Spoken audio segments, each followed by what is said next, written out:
D-O-U-G, Edwards, E-D-W-A-R-D-S, and I'm a firefighter at Cherry Valley Fire Department. Okay.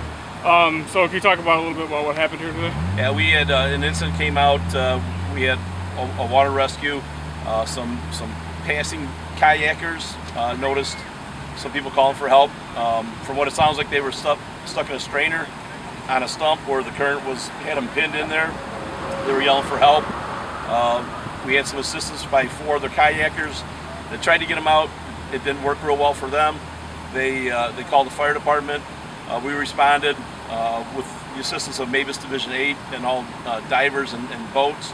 At that point, Cherry Valley's boat was able to launch about a mile downstream.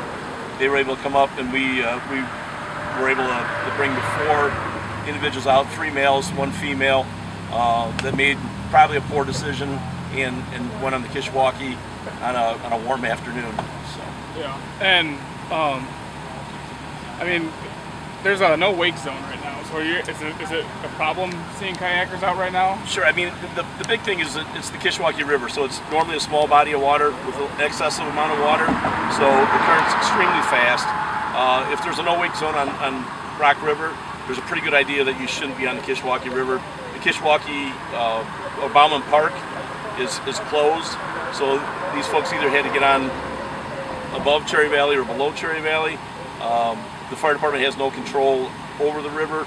Obviously, if we had control over the river, we would probably tell them to shut down the Kishwaukee River, because you know, the one thing is that 4 people had a scare today, but in the same sense, realistically, these 4 people, we put probably 40-50 firemen in harm's way by responding here, putting them in the river, going up to pick up the 4 people that probably just made a poor decision, is what it was.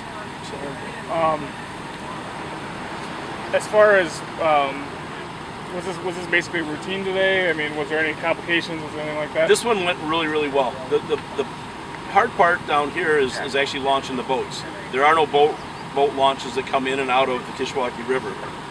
There's one in New Melford, but it's hard for us to launch boats and get up here. You know, Cherry Valley has a rubber raft, so it's a little bit easier. We have to carry it and hand launch it. North Park was able to launch. It looked like New Melford was able to launch, which we're familiar with the Kishwaukee from years of experience of dealing with rescues on the Kishwaukee. This one turned out great. Several years ago, we had some that didn't turn out so good, and it's usually all based on poor decisions. The Kishwaukee River is a treacherous river when the water's up like this. You shouldn't be on it. So. All right. Is there anything else you'd like to add that I didn't ask you? No, I thought Chief Coral did a really nice job handling it. No, I'm good. Okay. All right. Thank you very much.